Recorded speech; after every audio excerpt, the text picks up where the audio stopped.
Assalamualaikum warahmatullahi wabarakatuh.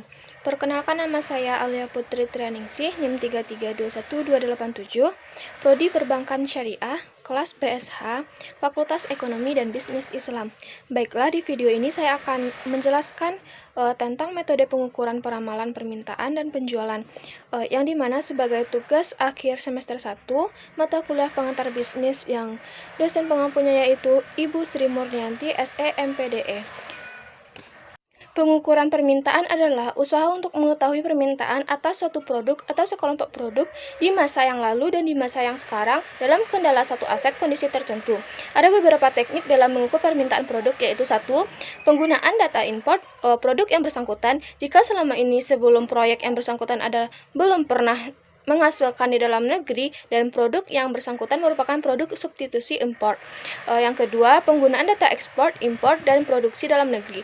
Formula yang digunakan untuk keadaan ini adalah yang rumusnya PE sama dengan P tambah 1 kurang E tambah DC, yang dimana penjelasannya PE yaitu permintaan efektif yang dicari, P merupakan produk yang dalam negeri selama masa yang bersangkutan, I merupakan import yang dilakukan, E merupakan ekspor yang dilakukan, DC merupakan jumlah perubahan cadangan produk.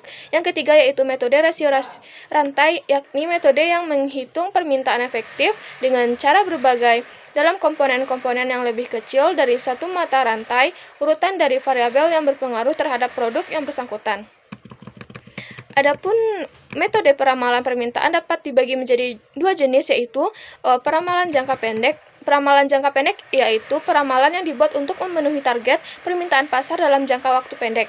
Misalnya, persiapan kebijakan penjualan yang sesuai dengan untuk kebutuhan atau untuk meningkatkan penjualan. Yang kedua yaitu perencanaan yang tepat untuk persediaan agar suatu permintaan. Yang kedua yaitu peramalan jangka panjang. Peramalan jangka panjang yaitu asumsi yang dibuat untuk memenuhi target dalam jangka panjang seperti perencanaan modal atau aset. Dari kedua jenis metode peramalan tersebut, baik perkiraan jangka pendek atau jangka panjang sama-sama digunakan sesuai dengan kebutuhan perusahaan. Ada faktor-faktor dan langkah-langkah berikut ini harus dipertimbangkan untuk melakukan peramalan permintaan jangka pendek dan jangka panjang, yaitunya 1.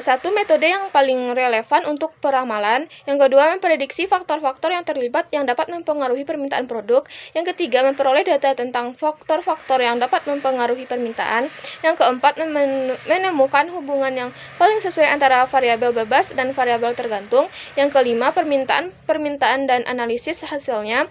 Dan yang keenam, perkiraan permintaan dapat dilakukan dengan mengikuti langkah-langkah yang di atas. Teknik yang digunakan untuk meramalkan permintaan dibagi menjadi dua, yaitu teknik kuantitatif dan teknik kualitatif. Adapun metode ramalan penjualan industri dan penjualan perusahaan yaitu 1. Peramalan penjualan industri. Peramalan merupakan bagian awal dari suatu proses pengambilan suatu keputusan. Sebelum melakukan peramalan, harus diketahui terlebih dahulu apa sebenarnya persoalan dalam pengambilan keputusan itu. Karena suatu keputusan itu berpengaruh terhadap keadaan masa depan yang penuh dengan risiko dan ketidakpastian.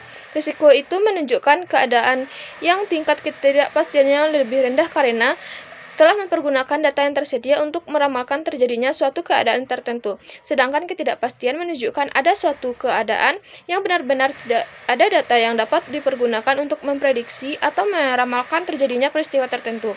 Meskipun perusahaan tidak dapat membuat peramalan yang sama persis dengan kenyataan, namun peramalan sangat penting sebagai pedoman dalam membuat rencana. Yang kedua yaitu peramalan penjualan perusahaan. Peramalan penjualan yang diperkirakan atau proyeksi secara teknis permintaan konsumen potensial untuk suatu waktu tertentu dengan berbagai jenis asumsi.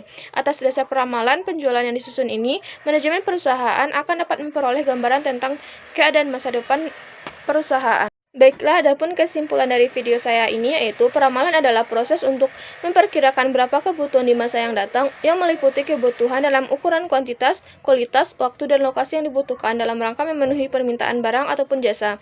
Salah satu jenis peramalan adalah peramalan permintaan. Peramalan permintaan merupakan tingkat permintaan produk-produk yang diharapkan akan terrealisasi untuk jangka waktu tertentu pada masa yang akan datang. Peramalan yang baik merupakan beberapa kriteria yang penting, antara lain yaitu akurasi, biaya, dan kemudahan. Untuk mencocokkan antara supply dan permintaan, maka di sini perlu diperhatikan apa saja faktor-faktor yang mempengaruhi tingkat permintaan atau demand. Mungkin sekian saja video dari saya. Wassalamualaikum warahmatullahi wabarakatuh.